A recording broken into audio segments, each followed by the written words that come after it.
Go. Yay. Okay. Kristen Kalp is here with us. I'm so excited about this. You are welcome to the School of Bravery show. Welcome to my bed. Here it is. Welcome to my office. I'm just so excited to chat with you about this because we already started and I was like, oh, wait. We got to start the recording before we get to this any good stuff. First, before we go back into our conversation, you are Kristen Kalp, kristenkalp.com. Your link is below to all your stuff. What is it that you do? And why do you have such magical hair? I make books, breathwork, and business coaching for fairly magical humans to mostly magical humans. And if hair came in all colors at birth, mine would have come out exactly this color, possibly a little darker. We're a little light on the cotton candy right now. But people do walk up and ask if they can smell it. And I'm like, it doesn't smell like cotton candy. I'm sorry. Like, it's not edible. It's just the illusion of edible. That's all it is. So That is awesome. I feel like if you were in, I don't know, in some showbiz town, you would need to walk around with and spray cotton candy smell in your hair just so that you would continue the illusion. Just really give it to the people. Give them what they want. I am a cartoon character, everyone. Here I am. Like, that's all it is. So this month in the School of Bravery, we're focusing on imagination and reading shadows. And the story that I told before we started recording was that when I was young, 4 or 5 years old, on Christmas Eve, I woke up to go to the bathroom and walked past the living room, which had a tree that was lit up and a big, dark, scary monster in front of the tree. And I ran into my parents' bedroom and did not wake up. I mean, I woke up, obviously, but did not wake up at the 4 a.m. time that I normally would wake up to open presents. Because what I thought was a monster was actually a dollhouse that was handmade and had little electrical sockets and things. It was so beautiful and wonderful. I think my parents still have it in their garage, but a little baby electrical outlets and all little furniture and there's carpeting and all. It was a beautiful dollhouse. And I thought it was a monster. And so that's what I use as a metaphor for reading shadows. And when we're trying to be brave, it's really hard not to read shadows because we're trying to anticipate how our bravery is going to be received by people, or when you put yourself out there for that rejection. How we read shadows very much plays into how we imagine our success or imagine our failure. So I know that this is relates to your magical world of cotton candy hair. So I wanted to have you on and talk about some of this stuff.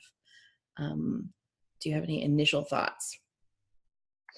My initial thought is just that shadows come in lots of sizes, and you're particularly in anything that involves bravery, your tendency, if it's anything like mine is to go for the biggest shadow first. And it might be that you sort of build it like a muscle and you're like, that's a little tiny shadow. I can totally knock that down, like whack-a-mole. And then you play larger whack-a-mole. And then eventually you get to the very big shadow.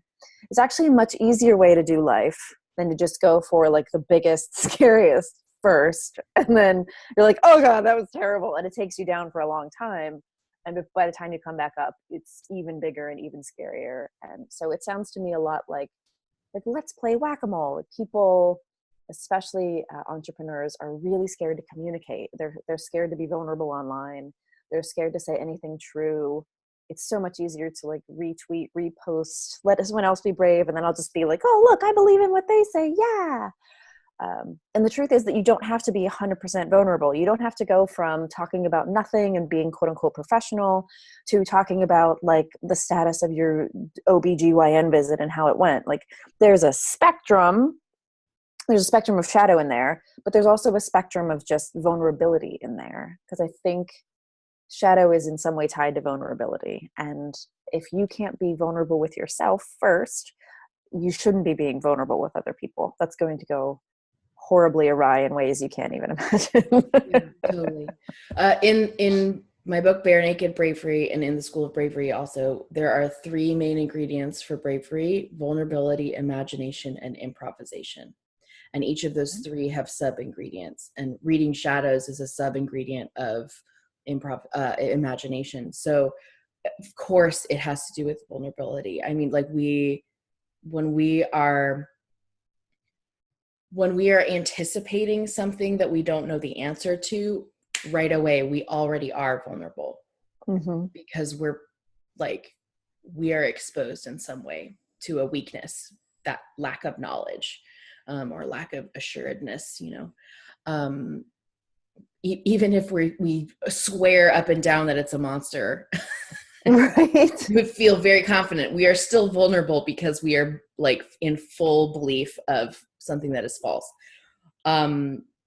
Can you give me an example of something in your life or your business, or another story of clients that you were like leaning full into the shadow, thinking like, I am so confident that this is a monster, or this is going to turn out poorly, or this is going to be successful, and then lo and behold, it was not that? I've had it both ways, actually. I've had it like, this is kind of dumb.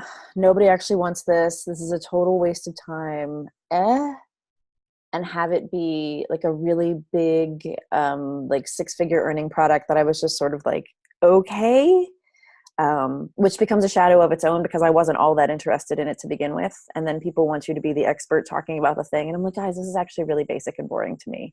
I kind of want it to stop now. So having that, not unexpected success, and then following that being like, oh my God, well, if I can do that with this, then I could do this with that. And I could make the most amazing, spectacular thing that ever existed in the history of the world. And obviously it would completely sell out in like 42 minutes because that last thing was so popular.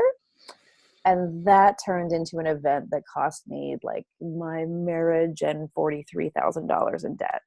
So like sometimes you think like you just read it all wrong. And I've had it happen. It's important to remember that effort doesn't always equal success. No, because if effort equaled success, a lot of us would be fucking billionaires by now. Right.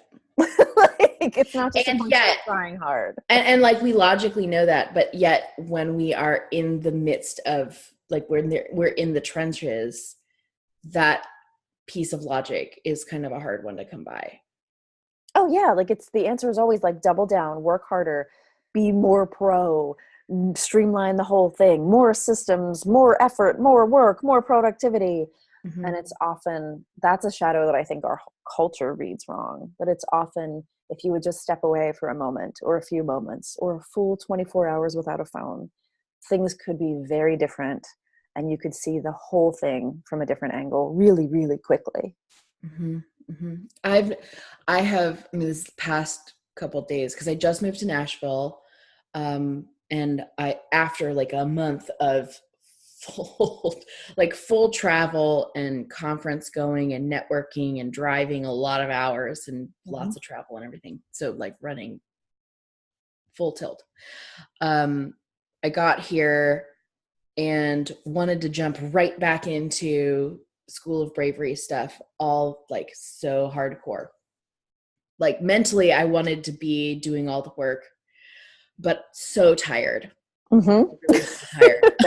It was like, yeah, that sounds exhausting. Yeah. Like I really want to lay out all my entire year. But I also really want to take a nap. Yeah, which means take the nap. Yeah, exactly. And so I have learned over failing at reading shadows that when that impulse to take the nap happens, it's actually better for my business and my creativity if I just fucking take the nap.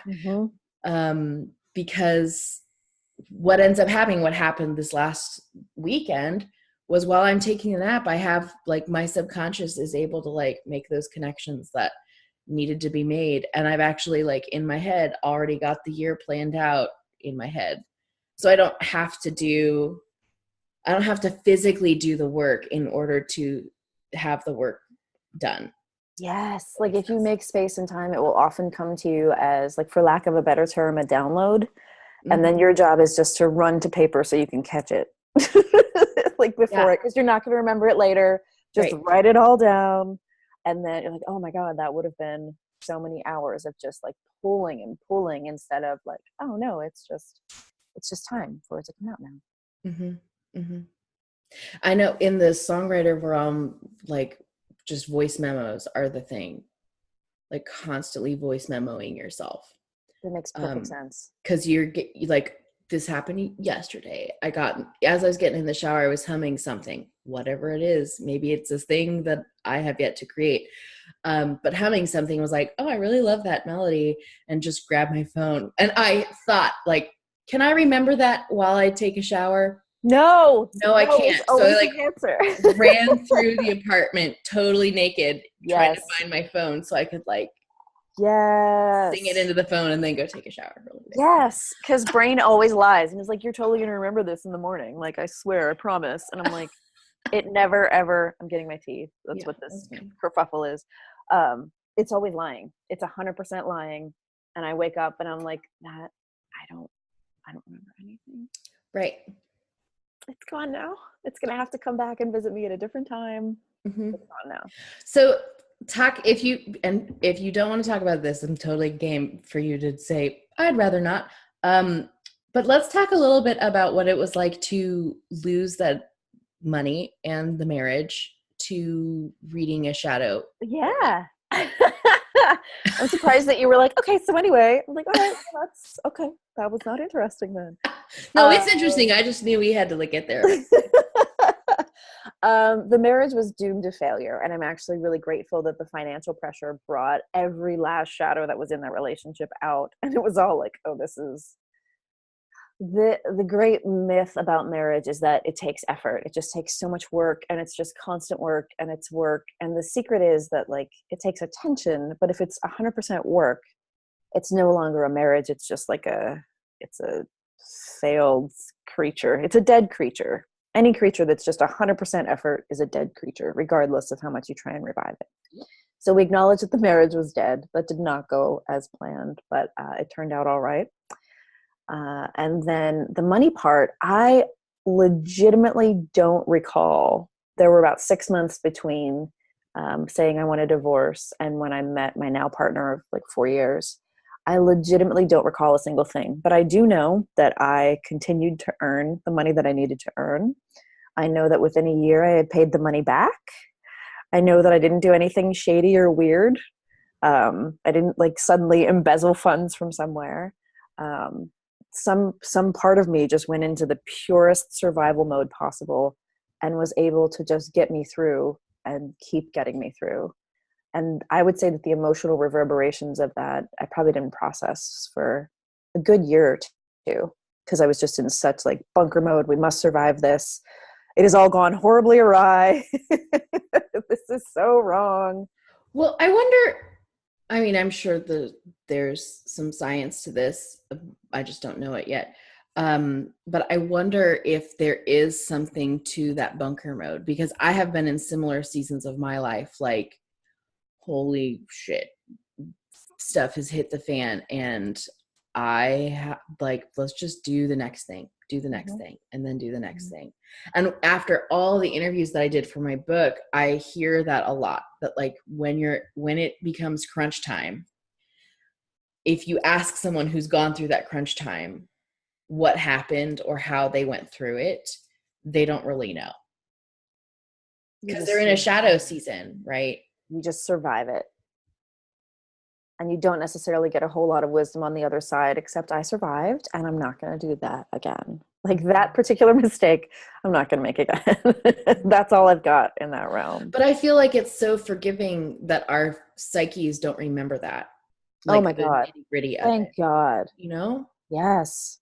I'm so grateful that that's just like, I don't know, I survived. Everybody got paid back. Go, everyone. Like, I don't know.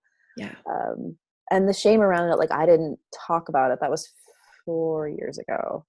I didn't talk about it for a good 2 years. I was like, this is not, I was like, I'm never going to talk about this. And then eventually it was like, oh no, I can talk about this. Like, it might be helpful for other people to realize. And for some people, I'm sure 43 grand is not a lot. For me, that was like the entirety of my life and an additional, like, Well, that's it was a higher. tremendous amount of money for me. That amount is a livable wage for a year.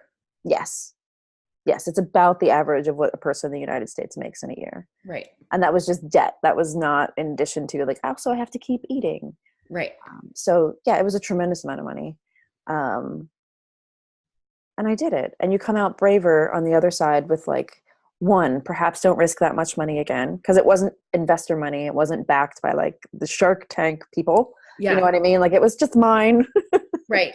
And then there are ways to set yourself up for success that might be really, really, really, really helpful for you. And it might mean that you ask for more help than you think is necessary on the front end, just so that if the back end works out, maybe you don't need the help. But if the back end doesn't work out, I could absolutely have used more support on the back end. And I didn't know who to ask or who to turn to or how to even talk about the amount of shame that I was in. Because I'm a business coach with that much debt. It was just like, it ate at me that I had somehow lost my car. I'd lost my right to talk about business, lost my right to talk about money or how to do anything. Mm-hmm. Instead of like, you guys, this is the biggest mistake I've ever made. Well, aside from my marriage. And let's dive into how this happened, why this happened, how this can not happen to you, why, and how we can prevent this. Like, so I can go into prevention mode for a company much more easily now, because I'm like, you're counting on that as a sure thing. There's no sure thing here. Yeah. I mean, so essentially you're a professional shadow reader now that you have failed to read a big shadow. Oh my God. Yes, I can see it. And it's so much easier to spot the little ones, because the little ones will grow. Like, given time, the little ones that you're like, well, I'm just always living a touch beyond my means, will eventually grow into a much bigger thing if you give it time and you allow it to take its like wiry course. So let's talk a little bit about how you spot them. Also, please show us what is on your mug. I can't accio a single fuck is on my mug. My Harry Potter finalia. Love it. So when you're looking at someone's business or someone's plan for the future, because I know that we've got a lot of artists and other creative folks listening and fans of music and all that kind of stuff. Yeah. So we're talking about everyone. How, like, when you're looking at someone's life or their plans, how do you, like, what are some red flags for this is a shadow that isn't a sure thing, or this is a situation that needs to be looked into further? In general, I try to keep planning at the 6-month mode. So anybody that's like, I've got my next 5 years planned out, shadow. Anybody that's like, I don't know what's happening next week. Like and not just, I don't remember, but let me check my calendar, but like literally no idea what's happening next week. Also a shadow. So inability to plan and way over planning. I once had a client come to a workshop and she was like, in 5 years, when I begin my business, I will be doing X, Y, and Z. And I was like, whoa. Why are we putting it off 5 years? And usually if it's a mom, they say that's when my kid goes to kindergarten, which is kind of phoning it in, but I'll allow it sometimes. But often the work that you want, you can begin to do right now. And so can you begin any part of that right now instead of just continually pushing it down the road? I think that is so powerful. There's a lot of, I know, so I do Danielle Laporte. This is here, I'll turn my computer. Your desire mapper? I'm a desire mapper. So those purple tags are my words that I go for. And that has been a life-changing acknowledgement for me. When I first read the book, it was like 5, 6, 7 years ago. And knowing that what you really want out of life is to be connected or vibrant, that helps you make those decisions now rather than have to make the decision to be vibrant in 5 years. So I love that. I'm all huge advocate for the fact that you can do the stuff now. Always. And make the crappy version of the thing. So perfectionism is always a shadow. It doesn't have a whole lot of upside to it. Mm-hmm. And so I'll have people that have things coming soon for like 6 months to a year on their website, or they will hire me and I will say, okay, here's what I would recommend. I think we might need to take a look at this, this, and this on your website. And they'll be like, oh, no. I already have a new website done. It's just hasn't been published yet. And I'll be like, can I have a link to that one? And then they'll show me and it's perfect and wonderful, but a little bit more vulnerable than they'd like. And it's always like, how long has this been done? Like 6 months, 9 months, 12 months, 14 months. Perfectionism is just sitting on something that you have already done that is way more than adequate most of the time. So perfectionism is always a shadow. And it's usually to hide from being vulnerable. Like if I could just get this font right, no one will ever criticize me ever again. Like, if I just dial it in, Helvetica New, 14 point, it's it. That's it. I'm perfect. I'm set. And that's just never the case, sadly. Yep. I mean, been there. Yeah. Been there. I just released a new single, a new song, and it's on Spotify and all the other places, and it is not perfect. Mm-hmm. And I know it. Mm-hmm. And it got to that point where I was like, it has been way too long since I've released something. Not just for perfectionism reasons, but because of that, I did not want perfectionism to be the thing that held me back from just finally just let it out. Like, Yes. let the song out, let the thing out there. Yes. And often the thing that people love will be the imperfections. There's a really great podcast named On Being with Krista Tippett. Yes. She releases the unedited and the edited. And I always listen to the unedited. I just want to hear people like gasp and cough and laugh and say weird things and smoke and do whatever they do. I love that so much more than the polished, like quote unquote, perfect version. Yeah. Yeah. Agreed. Okay. So you've got inability to plan or over plan. Mm-hmm. I'm just writing these all down. Perfectionism. Is there a third one? Perhaps. There are people I've observed that when they make their calendars, it somehow comes back to scheduling. Some people just want everything to be free time, so they have to schedule their tasks. I think that's where I fall. Like I'm very happy to fall into doing nothingness until there are tasks. And then there are the people I call the Tony Robbins people, which is every minute of every day must be filled with productivity. And so free time has to be scheduled.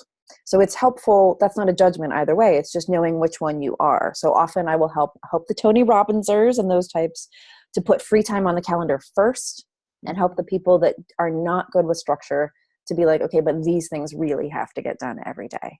Mm-hmm. And so just taking that, because obviously that's sort of working with your shadow, because the shadow side of the Tony Robbins-ish crowd is that you're just always busy, always hustling for every last bit of your worth. Mm-hmm. And on the other side, you have the sort of I'm going to do that tomorrow people that never do any of it tomorrow. So they both have shadows. And if you can just schedule for who you actually are, not who you're going to be in 10 years, there's a lot of self-acceptance and self-love that can happen there. And just like, this is the way I work. Mm-hmm. Mm-hmm. Let's work with the way that I work. It's so much easier than trying to become a different person. Yep. One of the red flags that I work with when I'm doing coaching or consulting for audience strategy is assuming that other tools are going to be the same. And you kind of touched on this a little bit before we started recording. You don't have control over Facebook. Mm-hmm. And when I see the business's marketing plan is entirely reliant on Facebook ads, I get really scared. Mm-hmm. Because Facebook's going to pull a plug somewhere, or mm-hmm. like Russia's going to cause Facebook to freak out for the month. Yep. And it's happened, like the business goes from like lots of sales and new users and things, and then Facebook pulls a plug somewhere, and then all of the Facebook ad marketers are like freaking out. Yeah. Eyes are twitching and things because they don't have control. They think they have control over something that they actually don't have control over. So whenever I see a business that is, or an artist or someone else who is confident that something they can't control will always stay the same, or confident that they control something they actually can't control, that's a big red flag. Yes. Yeah. That when you were like, listen, I have 80,000 Instagram followers. I'm good. Um, but do you trust Mark Zuckerberg with the entirety of your livelihood? Yeah. And your Because I career. certainly don't. Like, no, I would not trust Mark Zuckerberg with 10 of my cents. 10 cents. Even if he and I had sat down for burgers someplace, I still wouldn't like do that. Like, it's just not a smart thing to do, to just hand your business over to somebody else. It's not a wise thing to do. And some people may say that, like, that's, kind of a glass half empty approach to dealing with other people and other businesses and things like that. But at the same time, it's just not wise to be leaning so heavily on someone else or something else for the success of your business. So yeah, I think there's wisdom in some way owning your platform just as much as you can in the online space. So can you contact everyone who's ever purchased you in some fashion via snail mail or email or texting? If no, that's your goal for the immediate future. Because you might be paying hundreds of dollars to talk to your Instagram followers in just a few days or hours, because who knows? And so my first strategy with business people is always like, who can you talk to and how many people can you talk to? And does that accurately reflect the number of people that you can access via your social media channels? That's a really good starting point for being able to really talk with the people that want to talk with you. Yeah. I'm just writing down controlling things you can't control. Good luck with that. But I'm putting controlling in parentheses. Yes. Controlling things you can't control. Yes. Is there, before we end, is there another thing, another red flag that you can think of? This doesn't happen often, but it happens enough that I can bring it up, which is that someone will contact me and they will say, I just want to talk about X. I do not want to talk about my relationship with my father, my taking up space in the world, or vulnerability, because I've handled those things. And my response is, the only things we will be talking about are your relationship with your father and taking up space in the world and vulnerability. So anytime that you come to me with, I really don't want to talk about, that's where we begin. The places that you don't want to talk about are the places that you most desperately need to talk about. Yep. So I'm putting down ironclad boundaries. Yes. And ironclad boundaries can be really fantastic with like, oh, you're a homeless man that wants to touch my breasts. That's a no. Yeah. But anything that is like in any sort of coaching situation where things can get sort of tricky, like if you walked into your therapist and you were like, we're not talking about my dad, your therapist is immediately your therapist going, yeah, we're talking about your... like, we know exactly what to talk about now. Done. Good. Yeah. That's the next 6 months sorted.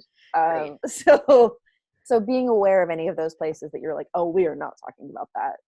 That's a shadow that needs to be examined very clearly, and preferably soon. Agreed. So you have an awesome little teaching that you've offered the School of Bravery students, and I'm so excited because I have done a breathwork session with you before. So spoiler alert, it's a breathwork session, y'all. Kristen does these phenomenal meditation things. I have never experienced a meditation like it before. It was really, really bizarre and awesome and cool. Well, good. Yeah, it was phenomenal.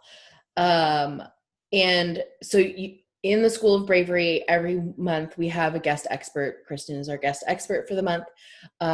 And every guest expert gets to offer the students something awesome. And Kristen is generously offering a breathwork session, plus a little bonus training bits and pieces. So we're going to record that here in a second. And if you guys are interested, you can go to schoolofbravery.com and check that out. If you're interested in working with Kristen Kalp directly, go for it. She's awesome. KristenKalp.com. And with that, do you have anything final words for the people? Final words. Thank you so much for letting me speak about shadows, and go conquer some shadows, preferably small whack-a-mole size ones. Yes. I think that's a good place to start. Yes. Whack-a-mole shadows. Yes. Love it. Love it.